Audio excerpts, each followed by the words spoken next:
So I was ready to do it.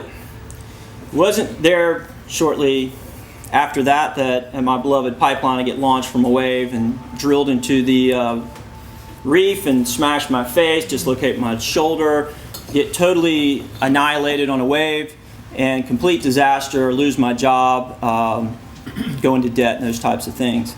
So I got knocked all the way back to square one. Somebody suggested I come to San Clemente, California, and I thought that was a great idea since there was not a whole lot of opportunity in Hawaii in the summertime.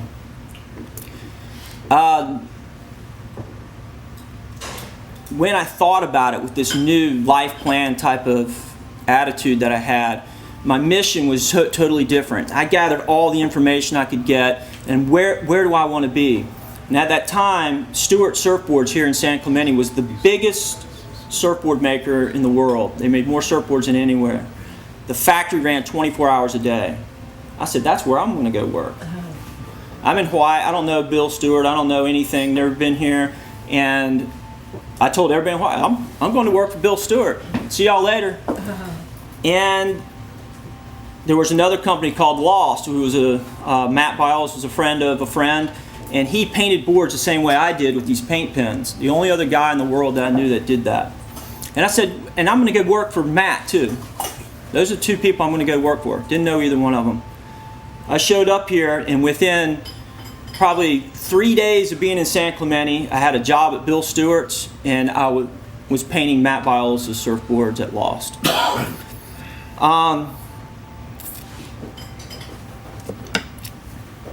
What was interesting is, even though Stewart was the best job I ever had, the most consistent, I was making money and all that type of thing, it left me a little bit unfulfilled. I was painting flames and stripes and that type of thing. It was a production job, and I was an artist. And the whole time, in this whole time period, I'm doing t-shirt designs and all kind of stuff too, but Lost allowed me to do what I love to do and really shine. So an ultimatum came up. I had to choose between the two, and I abandoned Stewart.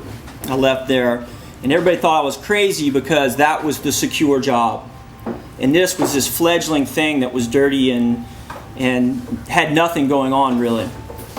But what was cool is once I gave that my attention, it blew up into the most extraordinary thing ever. It took off like a rocket ship, and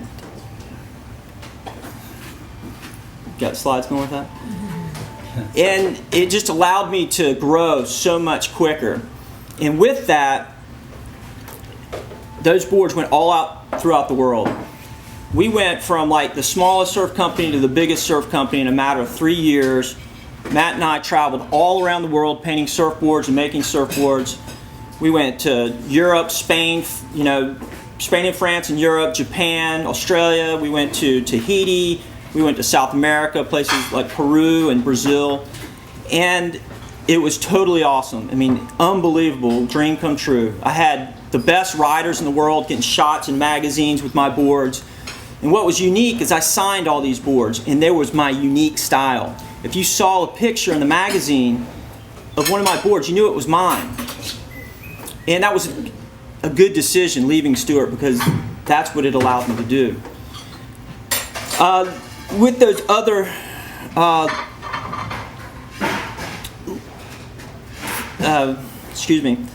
when I go back and think about it, it was just so great. It made me like an instant star, and it was fabulous. When all that happened, everybody jumped in. Everybody was trying to hire me and do things, and I got to paint 40-foot murals at Pipeline and do all these things. And kind of as an artist in the surf industry, the biggest thing you can do is do the Pipe Masters, which is the biggest surf competition ever. And next thing you know, I did that. And then I did it twice. And it was like, okay, well, where do you go from here? It's like, in the matter of 3 years, I did everything you could possibly do that I'd ever dreamed of on my list, my first list. And so it's time to make a new list. And that's the problem with, your goals and stuff. Once you achieve them, it's like almost like, okay, now what? Now you got to start all over. And so we did. I'd met Maria, and she was fabulous.